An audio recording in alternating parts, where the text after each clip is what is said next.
Bueno, muy buenas tardes. Estamos en una nueva sesión de estudiantes titulados, este ciclo que se ha generado dentro de los proyectos de Ágora. Hoy día vamos a presentar el proyecto Unheimlich, una genealogía de lo siniestro.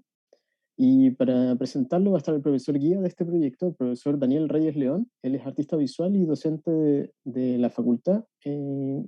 Así que adelante, Daniel, para que puedas presentar aquí a nuestra invitada. Hola, buenas tardes a todos los que están aquí en vivo por el Facebook y el YouTube de Mundo FAU. Tuve la suerte de poder dirigir el trabajo de Paula Valenzuela en su proceso de titulación. Y le voy a pasar la palabra a Paula. Ella egresó el año pasado, hace ya un año y meses. Hizo su examen de título. Ella también es ayudante en la facultad, en la Escuela de Diseño. Y su investigación es en torno al Unheimlich o lo siniestro y cómo esto se va perfilando de cara a ser también una herramienta de conocimiento y de creación para distintos aspectos que cruzan las disciplinas del diseño o se cruzan con las disciplinas del diseño. Así que le voy a dar la palabra a Paula para que pueda comenzar con su presentación. Buenas tardes y bueno, muchas gracias a Daniel y a la universidad por invitarme a esta instancia. Espero que les sea interesante lo que voy a presentar. Como ya dijeron, mi nombre es Paula Valenzuela, soy diseñadora titulada aquí de la Universidad de Chile. Y lo que les voy a presentar es lo que fue mi proyecto de tesis titulado Unheimlich, una genealogía de lo siniestro aplicada al diseño. Voy a empezar a compartir mi pantalla para mostrarles la presentación. Aquí está. Pondré pantalla completa. Espero que se vea bien. Avísenme. Y bueno. Se ve perfecto, Paula. Ya, bacán.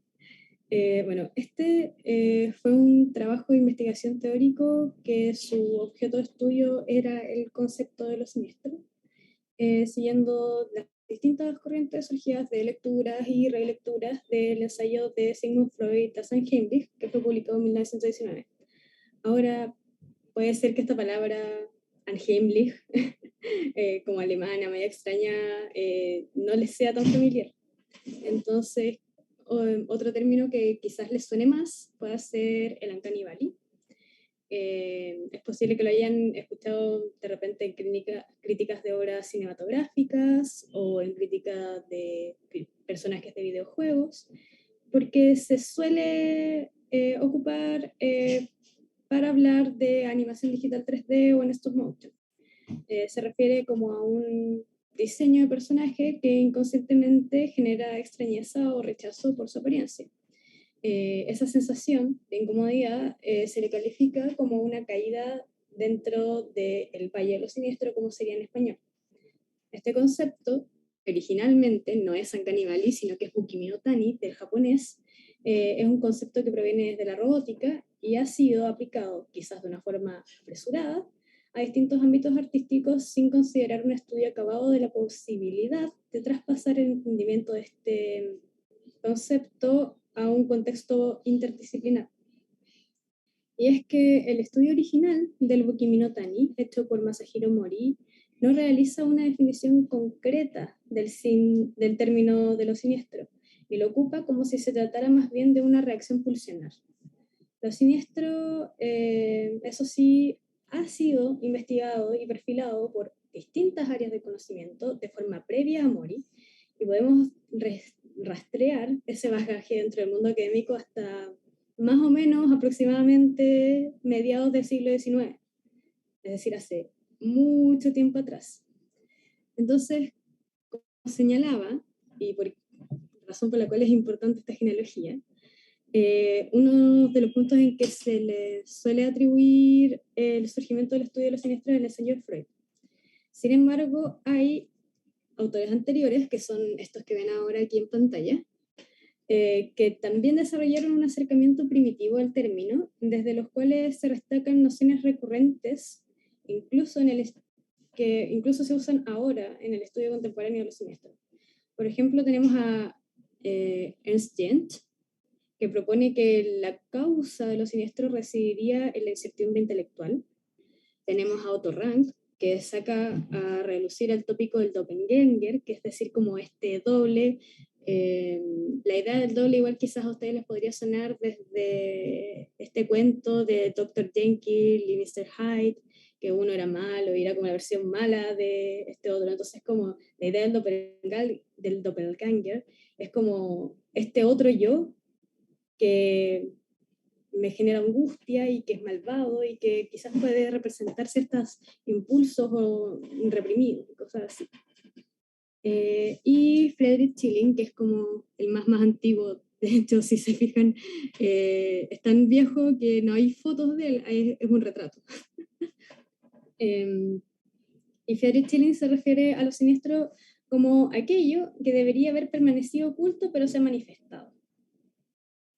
Entonces, como que estos tres personajes yo rescato porque también son mencionados dentro del trabajo de Sigmund Freud y como que dan un poco las primeras pistas para desarrollar el concepto. Después, Freud descarta así como en un principio la teoría de la incertidumbre intelectual propuesta por Schilling, por Ernst Jent, planteando desde la clave psicoanalítica que la angustia de lo reprimido sería la causa de lo siniestro. En síntesis, esta idea se construye a través del surgimiento en nuestra realidad de aquello que teníamos reprimido por avances personales o culturales, lo cual generaría un quiebre con nuestra comunidad en el mundo que experimentamos, produciendo angustia, causando lo siniestro. Aquí una de las cosas interesantes de Freud es que tiene como tres formas de como entender lo siniestro, tres caminos que toma para desarrollarlo. Está la ruta etimológica, está la ruta de qué es lo que la causa, y está lo del ámbito en el cual se desarrolla. Entonces, por ejemplo, en lo etimológico tenemos este gráfico que hice yo, que es una cinta de Moebius, en la cual etimológicamente, desde el alemán, el significado de unheimlich, que es el opuesto de heimlich, se encuentran en ciertos puntos dentro de su definición. Entonces, para que lo entendamos un poco y pasemos un poco, unheimlich, lo que va adelante, es como lo mismo que en español es como un A. Entonces, por ejemplo, anormal vendría siendo lo que no es normal, y lo unheimlich sería lo que no es heimlich. Heimlich se entiende como algo íntimo, algo secreto, algo familiar, hogareño, doméstico, mientras que lo unheimlich es algo espantable, angustiante, espeluznante.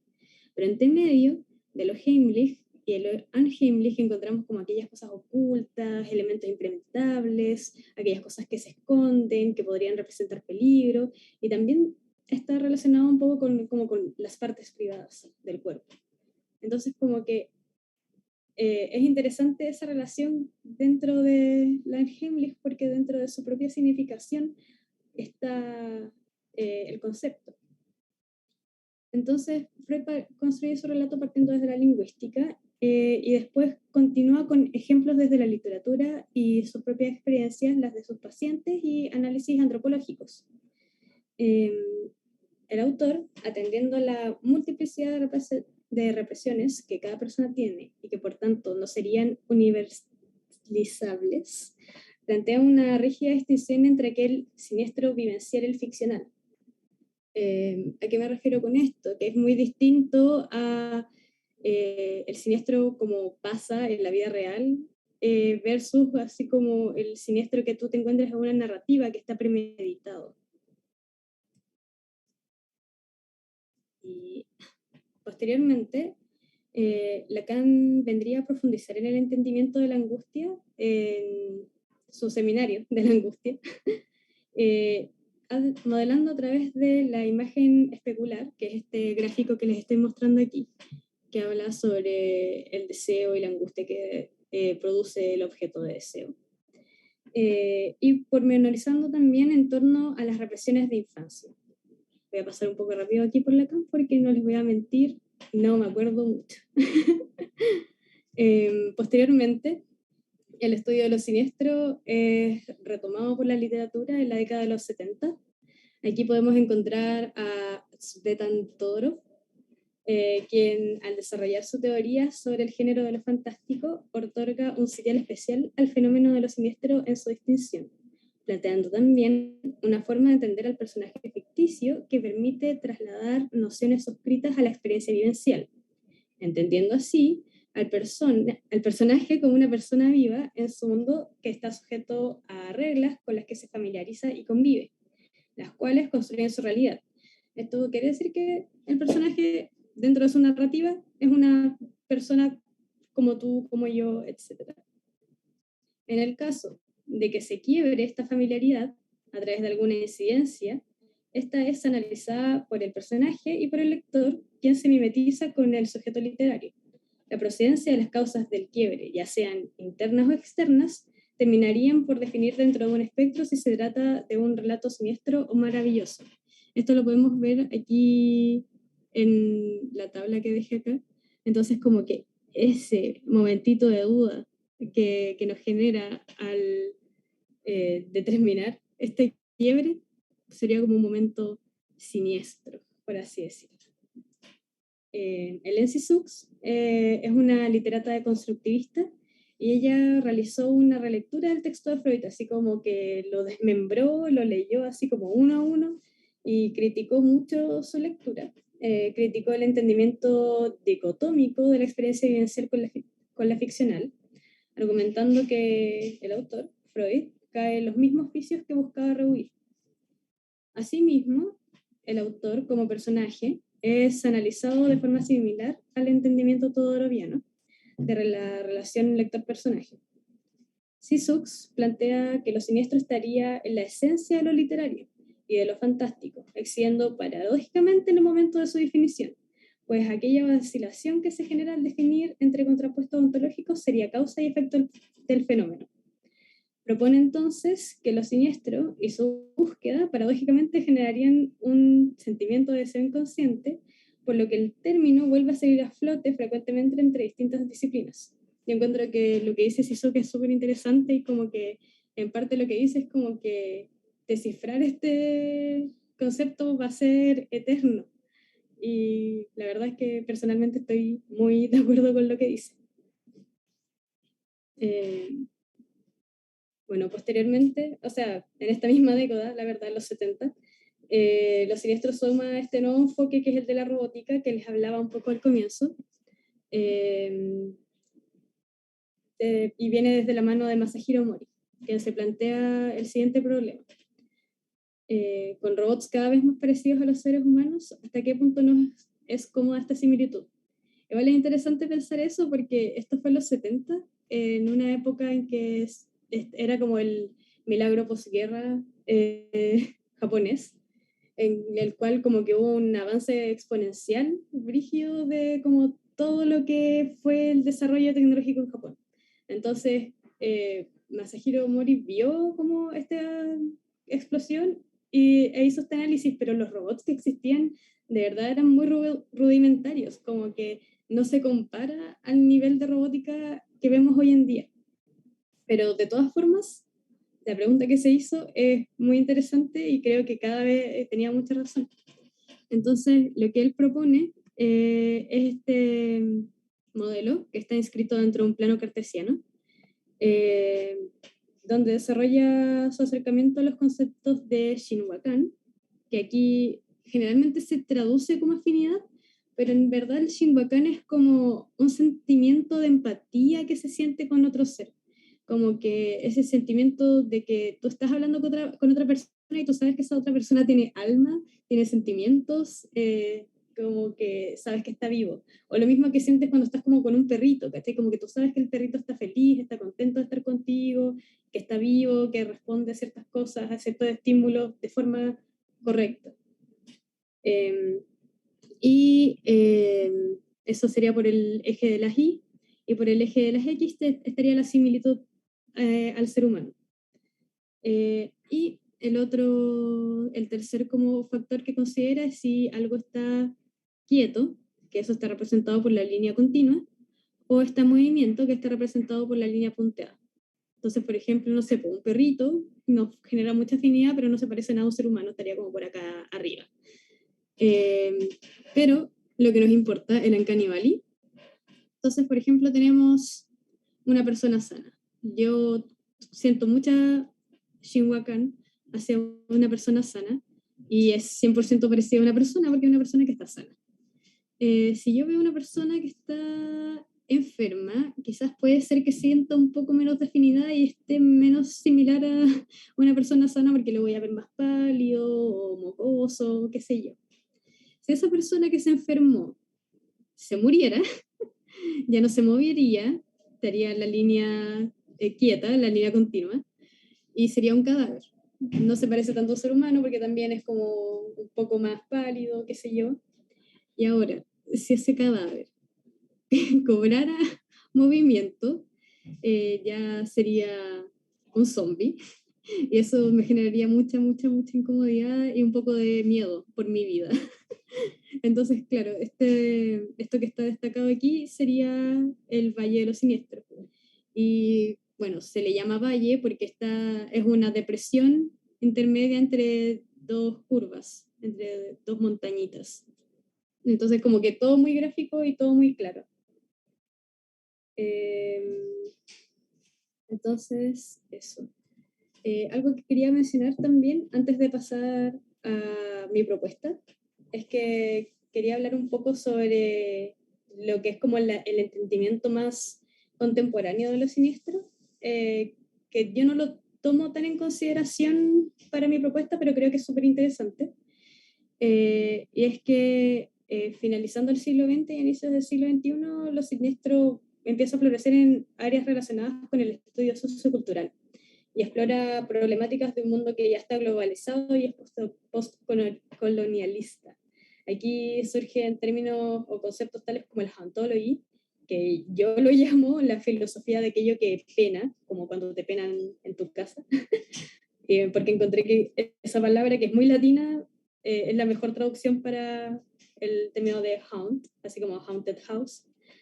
Y el otro concepto es el unhomeliness, o la carencia de hogar. Entonces, este entendimiento contemporáneo de lo siniestro vendría siendo una especie de enajenación psicológica, política y social que es consecuencia de un no estar en casa. A la par, entonces como que siento que esto está muy relacionado como, no sé, hay autores que lo relacionan con, no sé, con la caída de las Torres Gemelas, por ejemplo, entonces como la sociedad gringa se siente amenazada porque está como en lo que vendría siendo su propio país, pero es atacado, y eso, bueno, pasa en muchas partes. O sea, yo creo que podríamos hasta traspolar, ¿cuál es la palabra? Perdón. Como llevarlo a lo que nos está pasando un poco ahora, podríamos llevarlo al estallido social, ¿cachai? O toda esta situación más actual y que nos afecta. También a la par, y a comienzos de los 2000, el término del Bukit-Minotani o del Uncanny Valley va a incrustarse dentro del imaginario público, pues específicamente lo que les decía al inicio, como en la animación 3D, donde se va a aplicar a la crítica especializada para explicar esa sensación de incomodidad que nos generan algunos personajes al ver algunas películas.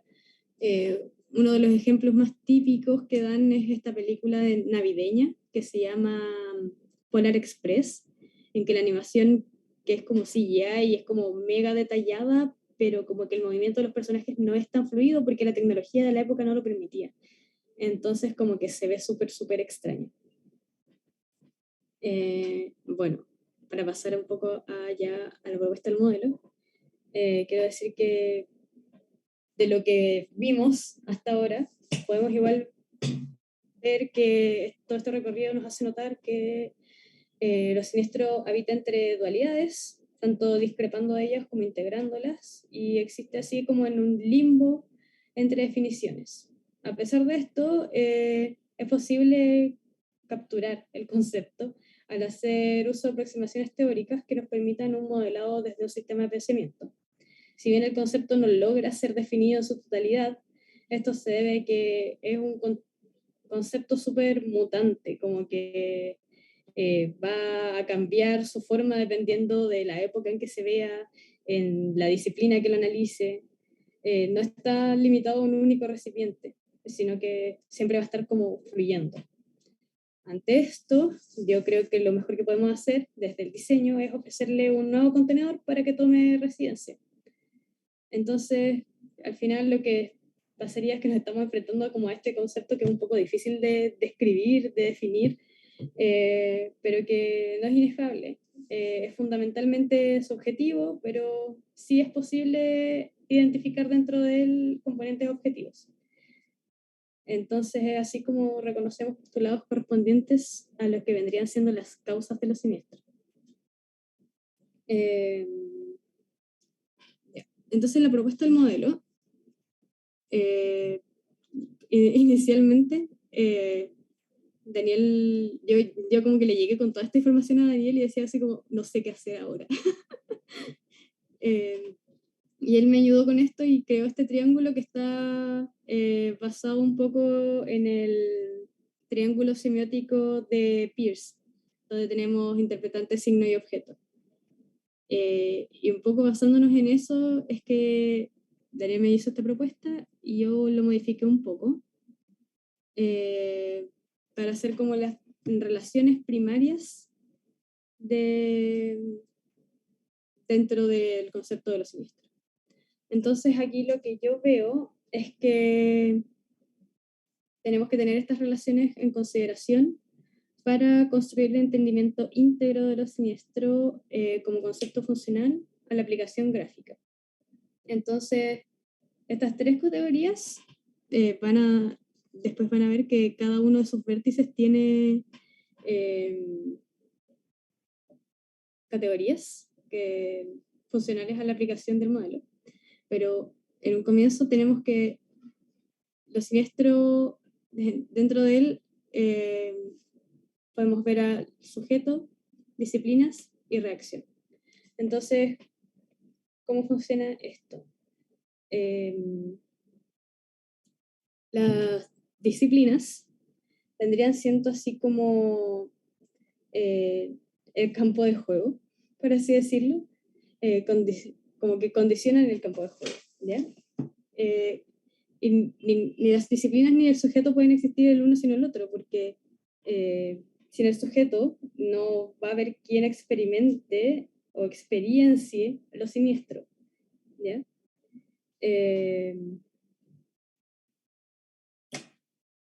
Y como que toda aquella experiencia va a sacar una reacción. Entonces, dentro de la disciplina, lo siniestro es su objeto de estudio, y como lo siniestro es una experiencia, debe ser experimentado por un sujeto, el cual eventualmente va a reaccionar de alguna forma. Dentro de los sujetos que podemos encontrar en esta interacción están las personas, los personajes y los avatares. Los avatares, por ejemplo, vendrían siendo como la representación física del personaje. El personaje es más bien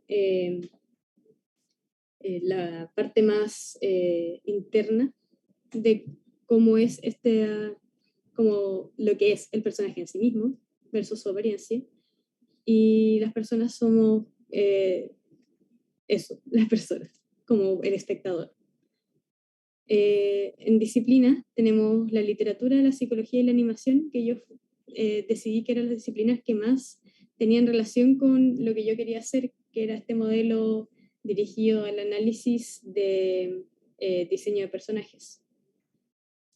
Porque tenemos narración dentro de la literatura, tenemos un entendimiento psicológico del personaje y tenemos una caracterización de animación del personaje.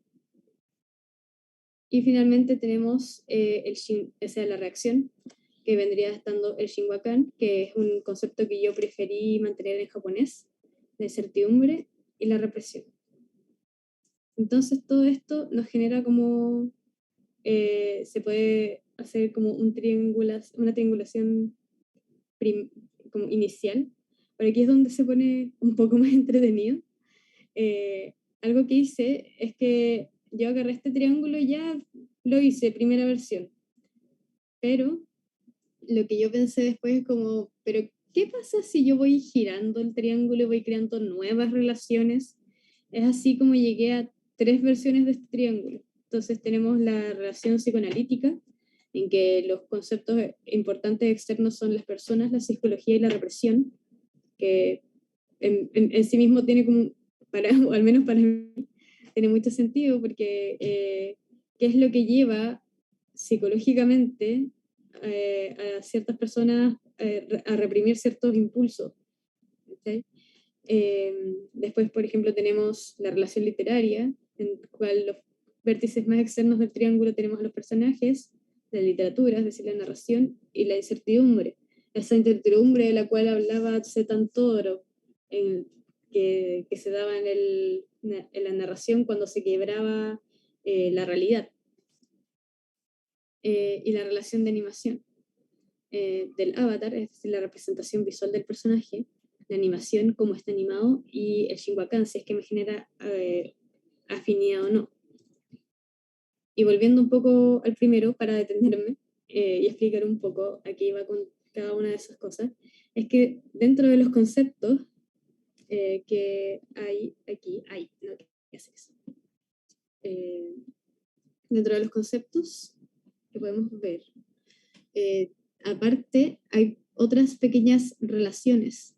Entonces, por ejemplo, si bien este primer triángulo es la de personas, psicología y represión, también tenemos la relación entre personajes y literatura. Entonces, el mundo externo del personaje vendría siendo cómo interactúa el personaje con su mundo, ¿ya? Eso vendría siendo personajes y literatura. Mientras que Avatar y Shinwakan, si la representación visual del personaje me genera afinidad, estaría fuera del Valle de los Siniestros, no sería siniestro, por así decirlo. En cambio, animación e incertidumbre, si la técnica de animación escogida me genera algún porcentaje de incertidumbre o incomodidad, significaría que esa figura, ese personaje o la técnica de animación en sí estaría cayendo dentro del valle y me estaría generando una sensación de incomodidad. Piensen esto como a modo de resumen o una encapsulación de lo que ya vimos. Mientras que la relación literaria, que es personaje, literatura y incertidumbre, acá tenemos otras articulaciones. Tenemos, por ejemplo, el avatar con la animación, que vendría siendo como la performance del personaje. Mientras que las personas y represión, si una persona reprime algo, eso puede ser una fuente de angustia. Mientras que abajito tenemos la relación de psicología y Shinwakan. Entonces esto me da como resultado la otredad, la forma en la que yo me relaciono con aquellos otros, esa empatía que se puede sentir. Finalmente, en relación a animación, tenemos Avatar Animación Shinwakan y estas otras relaciones que están como entre persona y psicología, que es la inconsciencia. Tenemos personajes e incertidumbre, que sería como la vacilación, y la relación literatura-represión, que es el mundo interno. Y bueno, como si no era poco ponerme a girar los triángulos, hay otra cosa que hice, que es, se lo voy a mostrar aquí. Se me ocurrió, espera. Parece que tengo que compartir la pantalla. Compartirla. Exacto. Ya, ahora sí. Ya. Se me ocurrió que cada una de estas pirámides podía ser la cara de cada uno de estos triángulos podía ser una cara de una pirámide. No sé por qué se me ocurrió eso, pero acá está cada una de ellas, como lo pueden ver. Y yo pensé, pero mira, En este vértice está la incertidumbre y la psicología, la represión y la animación, y el Shinwakan y la literatura. Y eso me dio una cuarta cara, que es esta, que es la base de la pirámide y que es lo que dentro de mi proyecto de tesis es lo que ocupé como herramienta de análisis. Entonces, y voy a volver nuevamente a la presentación. Un momento. Voy a dejar de compartir y voy a volver a la presentación. Espero que les haya gustado ay, no me sale la opción. Que el diseño del modelo teórico y la visualización de ese modelo es también algo que hace que se facilite un poco la comprensión modular que tiene el desarrollo genealógico que tú has propuesto como modelo teórico también en torno a los siniestros. Y es lo que también lo transforma en una herramienta analítica y propositiva también a nivel creativo. Bueno, entonces tenemos lo que ya les mostré, que cada uno de esos vértices de la pirámide se transformaba en como un nuevo concepto compuesto. Entonces tenemos en cada una de esas esquinas el Shinwakan literatura, represión animación e incertidumbre psicología. Shinwakan literatura es lo que llamé el sujeto integral, porque es la posición que ocupa dentro de la pirámide, o sea, del triángulo. Dentro del sujeto integral reside el sentido de pertenencia que tiene un personaje con la narración en la que se encuentra inscrito. La idea de Shinwakan está vinculada con el aspecto relacional del personaje y la reacción que éste genera, mientras que su relación con la literatura viene dado por la doble lectura, aquella mimetización entre el personaje y el lector que nos permite considerar al personaje en su mundo como una persona viva. Es como una actitud, una acción de empatizar con el personaje, esta doble lectura. Los elementos objetivos que aquí se evalúan son la otredad, el mundo interno y el mundo externo.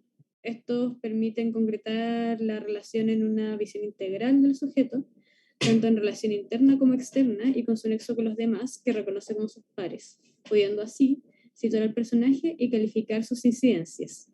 Este entendimiento del sujeto íntegro nos da las bases para poder comprender las siguientes dos relaciones, entregándonos las perspectivas desde las cuales hacemos el análisis. Después sigo con la disciplina integral o la represión animación. Y en el caso de esta relación se pone foco de análisis se pone el foco del análisis en la representación visual global, entendiendo el efecto que tienen las disciplinas dentro de la obra. Entonces aquí nos centramos en la técnica de animación escogida y todo aquello que está explícito e implícito en esta elección y qué rasgos reprimidos lograrían salir a flote en la experiencia del espectador. Entonces aquí los elementos objetivos que vamos a evaluar serían la performance, y si es que se cae o no dentro del valle, como es propuesto en el modelo de análisis de Masahiro Mori. La performance tendría que ver con la relación que se da entre el sujeto y disciplina. En este caso se reproduce entre el sujeto íntegro, ya que ya descrito anteriormente, y la animación entendida como una técnica global, considerando no solo la representación visual, sino que la intención... espera, estoy diciendo... no, sí, estoy bien. Sino que también la intención que subyace en su elección, influyendo directamente en la percepción de la obra. A lo que voy con esto es que la animación, yo puedo elegir una técnica en específico y eso me va a servir para comunicar algo. Algo que me interesa mucho y que lo analice dentro de la tesis es la animación en stop motion, que yo considero que en sí misma tiene un cierto rasgo de siniestro, porque es algo tosca, porque son literalmente objetos que cobran vida y que creo que eso genera una sensación de incomodidad. Eso. Lo otro la última que quedaría por mirar sería la relación integral, que es incertidumbre psicología. Y esta relación comprendería el aspecto íntegro de las reacciones. Sería como la comprensión sobre las causas psicológicas de lo siniestro y del por qué se produce esta experiencia. Los elementos aquí objetivos serían la inconsciencia, la angustia y la vacilación. De esta forma se construye la reacción íntegra a través del funcionamiento en conjunto de las causas psicológicas identificadas, tanto por el psicoanálisis como la literatura, y que jugarían un papel en aprender el concepto de lo siniestro. Y creo que dejé hasta aquí la presentación porque originalmente yo hago un análisis de la película Anomalisa, pero la verdad es que prefiero no hacerles ningún tipo de spoiler. Si es que no la han visto, me daría como mucha pena que fuese así. Pero eso. Sí, gracias Paula, súper bien. Algunas reflexiones también que surgen en torno a lo que tú propusiste como ejercicio final para título en diseño, ¿no? En diseño en la Universidad de Chile. Que es que por un lado, poner muy en valor, que algo que también se te dijo en la comisión y todo eso, el atrevimiento de introducir conceptos que son a veces muy coloquiales y utilizados dentro de los ámbitos vinculados a la animación, al dibujo, a lo que es también el campo de la representación, que es tan propio del diseño, y atreverse a trabajarlo en profundidad, que fue una de las cosas que quizás se tomó muy en cuenta, porque si bien una tesis de una índole netamente teórica, también genera un modelo, trabaja con unas metodologías que son las que permiten hacer que herramientas de la cultura visual se desubjetivicen, ¿no? Que es algo que también utiliza Giorgio Agamben cuando habla de la tríada entre desubjetivar, objetivar y subjetivar, ¿no? Y esta desubjetivación tiene que ver con que algo que es subjetivo no necesariamente tiene que permanecer en el objetivo u objetivarse, ¿no? Definirse, sino que también se puede hacer un proceso de desubjetivación en el cual nosotros podemos ampliar las miradas sobre eso que está siendo subjetivo, eso que está siendo de alguna manera medio inabordable académicamente porque no hay referencias, porque no hay cómo hacerlo, y eso creo que es un atrevimiento, ¿no? Y eso ponerlo en valor porque en fondo hablar de lo siniestro, como tú bien dices, tiene que ver con los contextos, tiene que ver con las historias, tiene que ver con campos culturales específicos en los cuales nos desenvolvemos, y para el ámbito del diseño, el hablar de lo siniestro implicaba salirse del diseño, ¿no? Y volver a traerlo en algún momento. Y ese volver a traerlos fue este modelo que tú generaste y que finalmente también lo aplicas como un modelo de análisis y que potencialmente puede ser un modelo creativo. Y ahí te pregunto, ¿cómo es ese modelo de análisis? ¿Cómo funcionó? ¿Cómo ha funcionado? ¿Y cómo te lo has propuesto también como modelo creativo? Bueno, como les mostré un poco recién, el sujeto integral, la disciplina integral y la reacción integral son como tres criterios que yo uso para el análisis. Entonces, como que desenvolviendo un poco o intentando desenvolver la psicología del personaje, viendo cómo se desenvuelve dentro de su mundo y viendo qué reacciones empieza a generar en la audiencia. Entonces, por ejemplo, no sé, tenemos varias formas de verlo. Ya, por ejemplo, uno de los ejemplos que di anteriormente era Polar Express.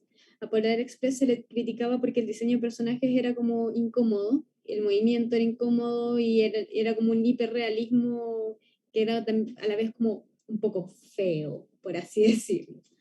Pero si lo analizamos también considerando la narrativa, no hay nada siniestro ahí. Es una historia de Navidad, es como súper tierno, hayan como momentos, no sé, de acción, angustiantes, pero la historia en sí misma, los personajes, su diseño, no, en ellos no hay discrepancia con como en su mundo, no es como que haya como un mono distinto, por así decirlo. Eh, y no sé, el quiebre en esa narrativa es como, estoy intentando acordarme porque esta película la vi como cuando salió, en los 2000. eh, es como un niño que, no sé, se porta mal o no cree en la Navidad y como que llega al Polar Express, como el trencito que te lleva al Polo Norte, como para que crea en la magia, no cacho bien. Y eso, en la narrativa, es un quiebre de la realidad porque es como un niño, como lo fui yo, lo fuiste tú, viviendo su vida diaria en que quizás como el viejito pascuero no existe y que el hecho de que exista de verdad y que exista la magia y la posibilidad de repartir los regalos a todos los niños del mundo en una noche es factible.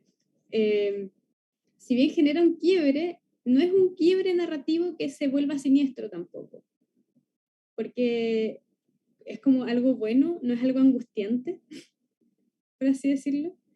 Y esa duda tampoco genera angustia en el personaje ni en el espectador. O sea, las relaciones de coherencia narrativa, diseño de personaje, actancialidad, animación y psicología son las que finalmente en algún punto, si se alteran, uno conscientemente puede construir esta representación de lo siniestro.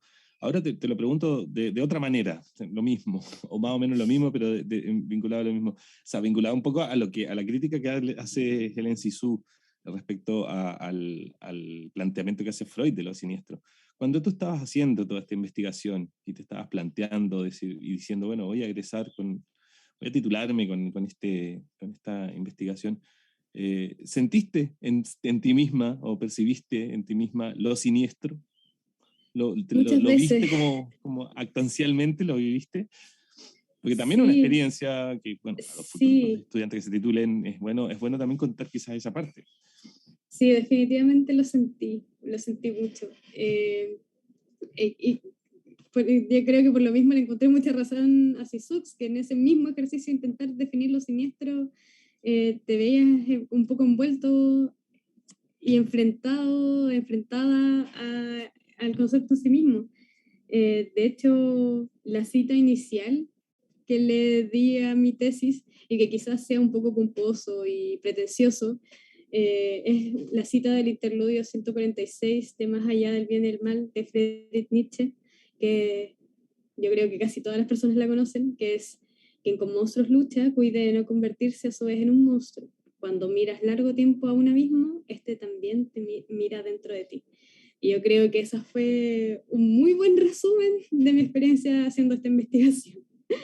Que no está más de decir que igual me tomó bastante tiempo de leer e investigar y que igual, y yo creo que ya, un momento un poco más triste, pero igual creo que es súper importante dejar ver que, no sé, hay harta duda, hay harto autosabotaje dentro de lo que es desarrollar una tesis, sobre todo como lo es en la carrera de diseño, que es, entre comillas, a solas. Si bien tuve el apoyo de Daniel durante todo ese tiempo y de otros profesores previamente, antes de llegar a título en sí mismo, como Y de el Bastián. proyecto.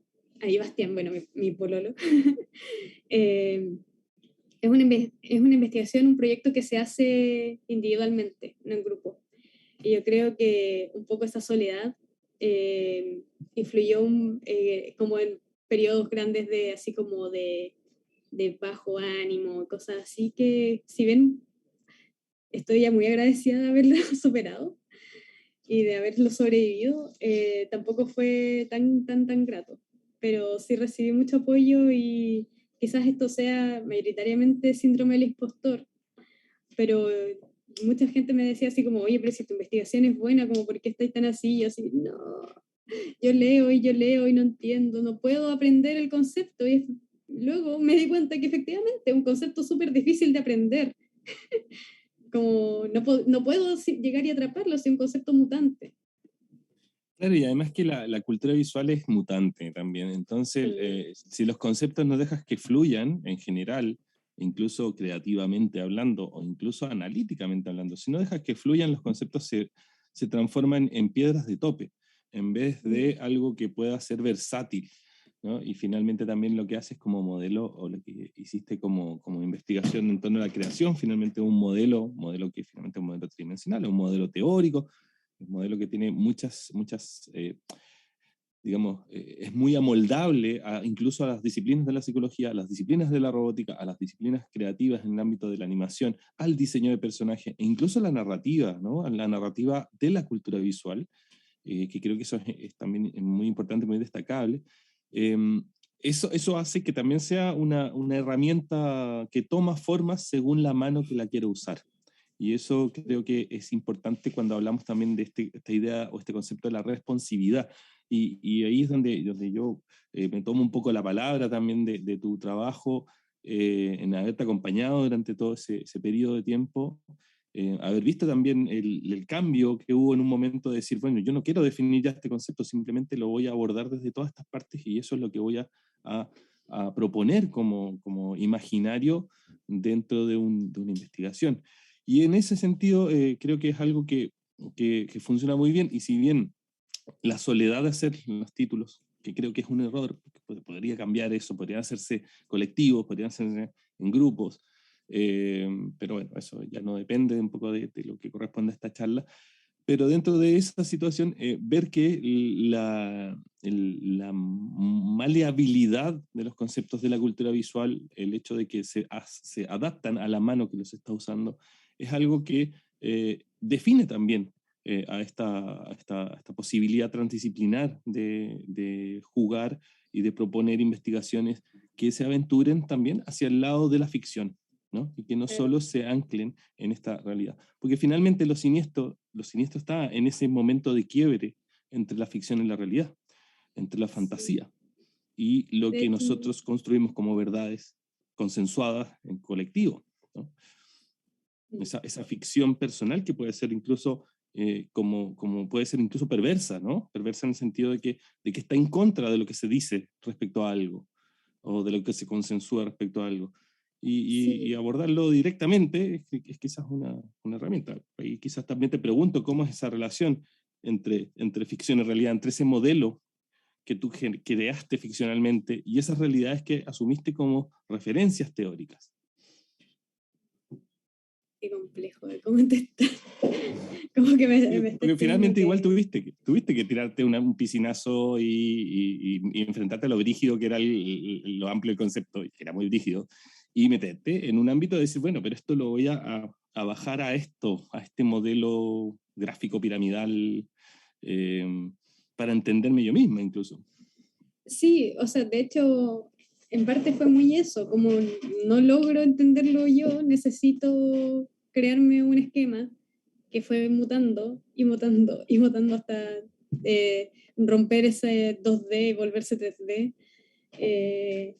Siento que en cierto punto se volvió muy lúdico ese proceso.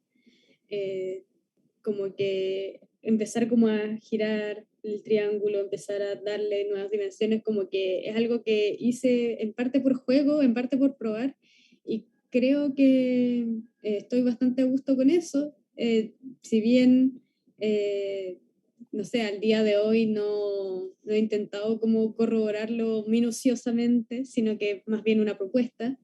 Eh, Creo que me calza bien dentro de todo lo que, toda esta información que fui decantando. Mm. Claro, claro. Y respecto a lo que puede estar sucediendo hoy en día contextualmente, porque yo me acuerdo que tú diste el examen de título el año pasado, como en septiembre, ¿no? Sí, lo di en septiembre y empecé el proceso, esto, sí, lo di en septiembre, 9 de septiembre aproximadamente. Mm. Estábamos en pandemia, lo di, mi defensa fue un video Claro. y Pero la ronda de ¿cómo ves? preguntas fue por Zoom. ¿Y cómo ves eso, Paula? Como en el fondo, hasta qué punto lo que estabas investigando se puso al frente tuyo, y no solo frente tuyo, sino que también frente a quizás todo el mundo, o en primer momento también en Chile, con el estallido social. Sí. ¿Qué pasa con la contingencia, esa relación con el contexto? Eso que tú dices como esa relación de coherencia, incoherencia o de quiebre de realidad entre la persona, el individuo, su propia psicología, sus propias represiones, su propia psicología y su entorno, su ambiente. ¿Cómo lo viste tú eso en función también de lo que estabas investigando? O sea, yo creo que, y un poco volviendo a lo que había mencionado como el estudio contemporáneo de los siniestros, del unhomeliness, del no sentirse en hogar, de sentir ese quiebre, yo creo que hay un porcentaje importante de personas, o quizás sea un porcentaje más bajo, arrepentiéndome en lo que hablo. Hay un porcentaje de personas en Chile que quizás estuvieron muy protegidas toda su vida, y dentro de cuando fue el estallido social, cuando fue este quiebre de realidad y la violencia policíaca se hizo mucho más visible, mucho más tangible, eh, siento que como que rompió una burbuja de realidad, como que muchas personas como, ya, si bien muchos de nosotros sabíamos que existía represión, puede ser que la hayamos visto en alguna marcha, puede ser que hayamos escuchado de ella, no sé, por lo que pasa en el sur de Chile, así con el, así con, El con Gualmapu. sí, Gualmapu, con estos casos de que matan comuneros mapuche. Yo creo que para, como Chile es un país tan largo, para ciertas personas del centro quizás eso se siente súper lejano. Y es que haya sido como capaz de ver eso como en tu mismo barrio, en tu mismo territorio, ver gente que apareció muerta en supermercados, gente eh, con, Pérdida ocular, pérdida de la vista. sí, con pérdida ocular, que perdieron su vista, que sufrieron serias deformaciones a manos de carabineros. Creo que eso es como un shock cultural súper brígido. Y Sí, te hace como, el sí, Enheimlich también se da a niveles de representación simbólicas, ¿no? Dentro de la cultura visual existe también eso, ¿no? Los paralelos entre un PIB alto y un sistema social completamente quebrado y endeudado, y que además ejerce violencia. Eso también abarca esta idea de lo siniestro, ¿no? O sea, ¿qué realidad es la que estamos viendo cuando estamos viendo algo? Chile, sí, el desarrollo económico, y después por debajo levantan la alfombra y está todo eso que estaba oculto, ¿no? ¿Qué claro, es claro, lo siniestro? aquello oculto y que sale a relucir, que se Ujú. devela. O sea, y también me pasaba mucho a mí estudiando esto, que Freud hablaba del miedo a la pérdida de la vista, a la pérdida de los ojos, y es como que haber estado leyendo eso teóricamente, pero que estar viéndolo en la calle, del trauma ocular, y como saber que podría ser que yo salga a manifestarme y perder la vista, como que era súper desesperanzador. Mm. Sí, hay varias aristas ahí bien interesantes. ¿Y qué pasa con justamente lo que hoy en día se da también en el campo de la animación en Chile, ¿no? ¿Qué es lo que qué es lo que se está representando? Estoy pensando en películas, no sé, del Hugo Covarrubias, de Loni Cosiña, de Punk Robot, ¿no? Que Sí, están siendo grandes representantes de esta imagen de la cultura visual chilena, acá en Chile sí. y fuera. ¿Y cómo ves eso? ¿Cómo ves tu investigación, tu trabajo? ¿Cómo ves lo siniestro en su trabajo? ¿Cómo lo podrías así aventurar un comentario, un análisis al respecto para contextualizarnos también en un ámbito que nos compete también como diseñadores, como artistas visuales, como gente que participa de la cultura visual? Mm. Bueno, eh, desde la perspectiva del Hauntology, de aquello que nos pena, yo siento que el fantasma de la dictadura y de muchas cosas que nos han pasado de estallido social, hay ciertos fantasmas los cuales nunca nos vamos a poder sacudir, que son cicatrices que quedan y que nos marcan y que vamos a ver representadas en obras chilenas, artísticas, audiovisuales, Mm. en diferentes formas. Recuerdo que mi primer acercamiento a esta investigación fue analizando un poco Historia de un oso de Punk Robot, en la cual, no sé, visualmente es como muy tierno, muy adorable, pero la narración te quiebra. O sea, yo de hecho ahora estoy pensando un poco en eso y me dan ganas de llorar. Eh, porque en verdad es como una narrativa muy triste y muy real. Como que si bien nos lo están mostrando como de la forma más amable posible, como con osito y tiernito, es desgarrador igual. Pero Por esa el otro tensión entre la lado, ternura de los personajes y la historia que se está contando también es un quiebre de realidad, también es siniestro. claro, claro, también hay una dualidad ahí. Ujú. Exacto. Mientras tanto, Hugo Covarrubias hace poco sacó este corto que se llama Bestia, que es de esta mujer que trabajaba torturando gente. No me puedo acordar del nombre ahora porque era como medio alemán. Lulenbrock. No, es, Sí. sí. Ujú. La señora de los perros. Y esto lo vi también hace poco, relativamente poco, creo que fue durante Chile Monos. Y Sí, bueno, estuvo, técnicamente, estuvo para verse libre como una semana, ¿sí? Uno podía ver gratis, digamos. sí, sí, para Chile Monos había una charla y después el corto. Entonces fue muy bacán en ese sentido, porque te hablaba mucho del proceso, aparte de la filmación. Pero claro, técnicamente precioso.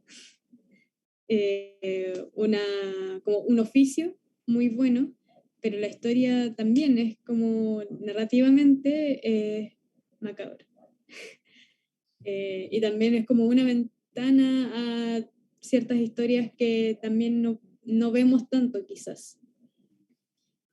Después pasando a Diluvio, a León y Cosiña, de ellos para mi defensa analicé La Casa Lobo, que es esta narración de la chica que vivía en Colonia Dignidad y que escapa. Y aquí vemos una técnica de animación, de diseño de personaje, que en sí mismo es muy siniestro también en parte por el recurso del stop motion, pero también por la forma en que se arma este stop motion, por la materialidad, por la forma en que se arma y se desarma y se evidencia un poco lo que como estos personajes en verdad son puro papel craft eh, y Cuerpos bueno, también desmaterializados también. eso, por Son más desmaterializado. zombies que los personajes de Hugo o de Punk Robot. Sí, definitivamente. No, y o sea, posteriormente el último corto que sacaron, Los Huesos, ese lo pude ver hace poco en Maturana 100. Maturana Tucana. 100. Matucana 100. Es movie también Y ahora. también, sí, ahora está disponible en Movie por si la quieren ver.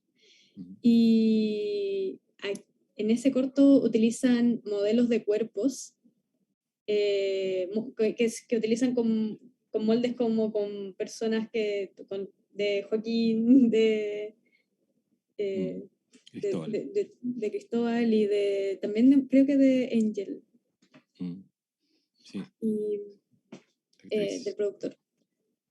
Entonces, Esa siento que ese recurso visualmente en la animación funciona súper bien y como que logra no caer en lo grotesco, se mantiene dentro de lo siniestro.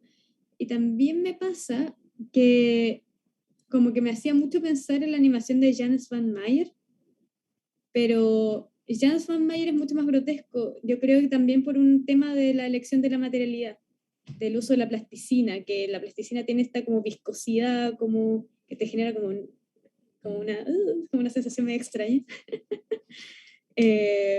Mientras Es que estos orgánico, pero no modelos, deja de ser es orgánico, pero no deja de ser un objeto, digamos. claro, Y en eso también aparece algo que tú mencionaste, que es esa relación con el objeto. Ahí pasaste un poquito por alto eso de Lacan, pero claro, básicamente tiene que ver con el objeto de deseo, es el objeto que una tesora, sí, ¿no? El objeto que una tesora y digamos como la interpretación del doppelganger, ¿no? Freudiano, bueno, creo que es anterior a Freud, pero esa idea del doppelganger como ese ser que uno ve en el espejo y que no es uno mismo, ¿no? Sino que uno nunca se puede ver como objeto, ¿no? Y esa también es una situación súper extraña en la medida, produce la extrañeza necesaria para hablar de lo siniestro también, ¿no? Y que se vincula con esta idea del doble opuesto, ¿no? Ese doble opuesto, que es la representación en sí. Todo ejercicio de representación visual tiende a tener esa lógica del extraño que se parece a mí, ¿no? Y que también está en la literatura y en el cine, no sé, estoy acordándome del Club de la Pelea, por ejemplo, ¿no? Claro. O del retrato de Dorian Gray, para irnos hacia el siglo XIX también, ¿no? Entonces, esa situación es bien interesante cuando se lleva al lenguaje de la visualidad, de la animación en específico, y que quizás es también lo que más compete al hecho de que muchos estudiantes de diseño están trabajando con la cultura visual desde la animación, desde el audiovisual, desde el diseño de personajes, desde la ilustración.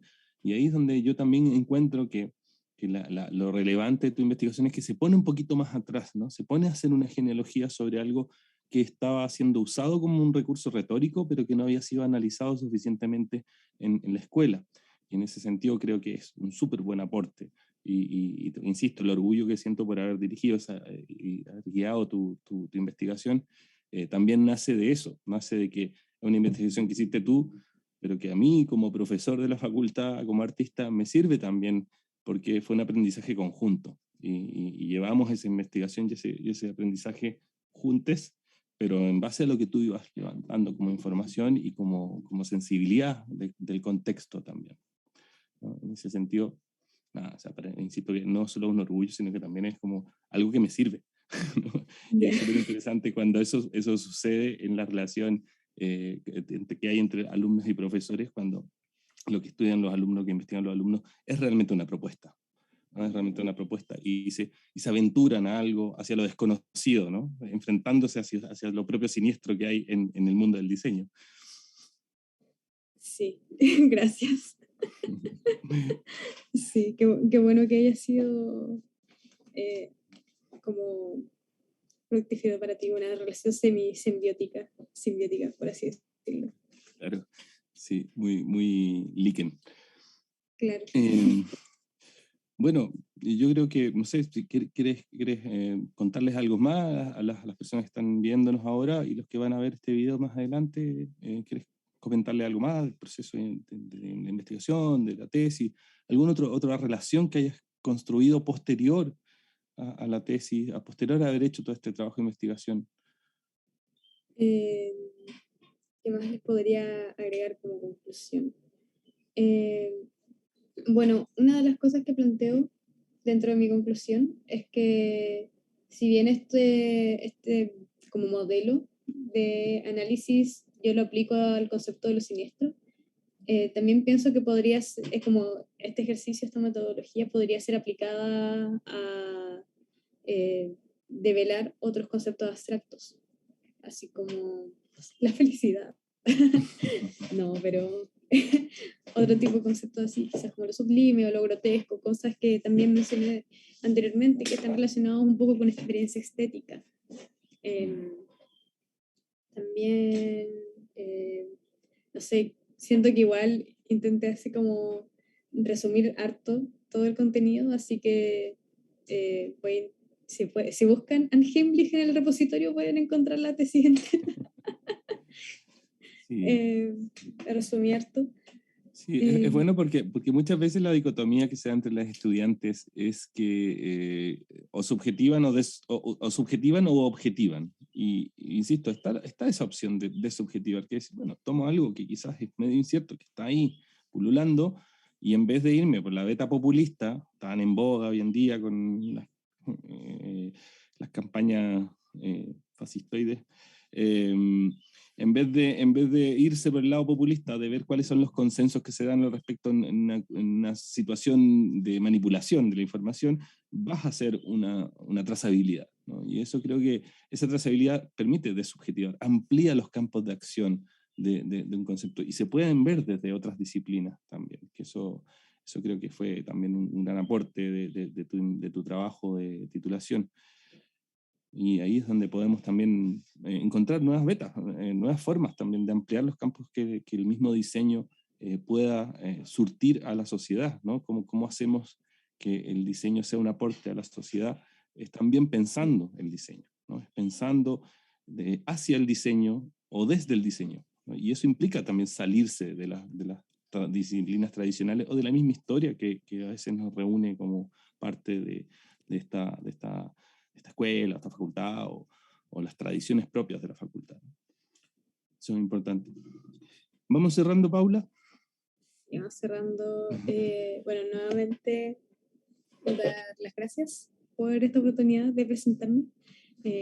Nuevamente, síndrome del impostor. Yo no me hubiese imaginado que esta instancia se pudiese dar, pero aquí estamos. Lo agradezco mucho.